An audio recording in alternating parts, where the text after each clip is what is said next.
Just over a year ago, the price of oil collapsed amid a plunge in demand, a glut in supply, and concerns over the cost and availability of storage.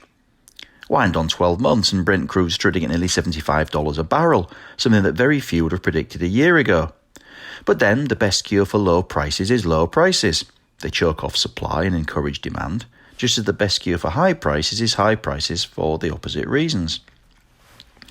That said, oil is also greatly influenced by geopolitical issues, and Iran's presidential election, the US-Iran nuclear talks and sanctions, economic chaos in Libya and Venezuela are all influencing supply and thus oil prices right now.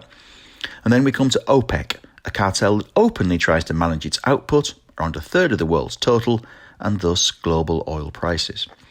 And it's OPEC that stands front and centre stage of the macroeconomic situation this week.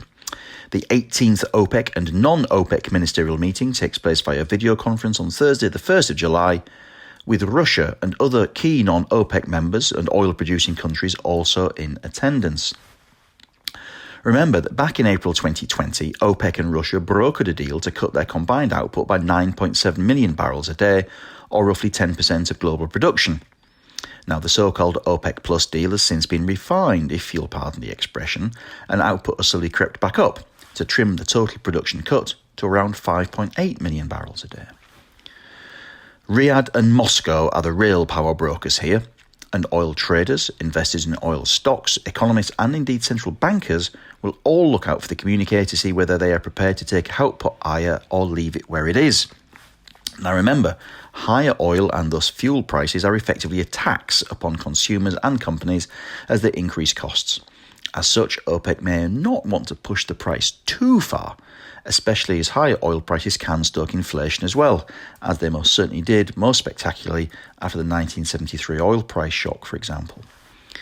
Back on the home front, a select list of companies is due to release results or a trading update, or host a meeting for either shareholders or investors in the coming week. Names which may be worthy of note or even further research could include the following, although do please note that these dates can be subject to change. So we have Oil Equipment and Services Group Petrofac on Monday the 28th of June, two more firms from the same field of expertise, Lamprell and Hunting on the 29th, Dixon's Carphone, Tops Tiles and Serco on the 30th, and Aveva and Microfocus on Thursday the 1st of July. But the company which could really cause the biggest fuss in the week ahead might just be Associated British Foods.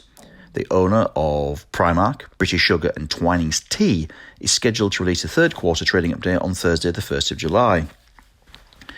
AB Foods shares are up by around a sixth over the past 12 months, a little better than the FTSE 100, although they are still down by more than a third from the all-time high in excess of £35 a share that they reached in late 2015.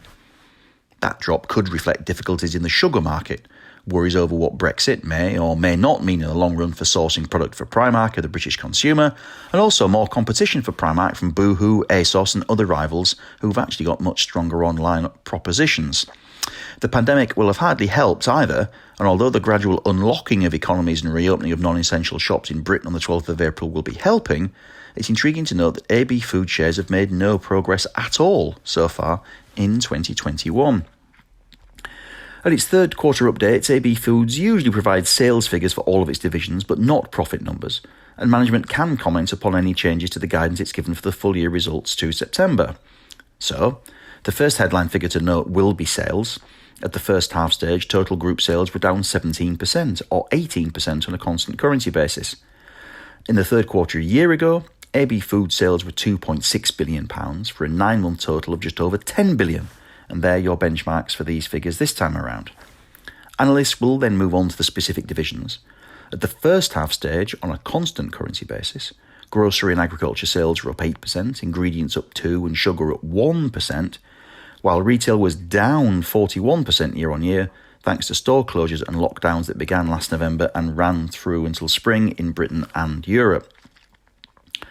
Attention will then switch to any outlook statement. At the first half stage, Chairman Michael McClintock stated that, for the full year, grocery, sugar, agriculture and ingredients would all be weaker in the second half than the first. Sugar was still expected to record higher annual profits. Ingredients and agriculture, well, their profits were expected to come in flat, while grocery volumes, margins and profits were expected to fall, thanks to the tough base for comparison provided by a year ago and also increased input costs, while Primark was expected to show lower profits than a year ago. Mr McClintock said that a stronger pound would shave around £30 million off profits, while AB Foods also expected a tax rate of 35%.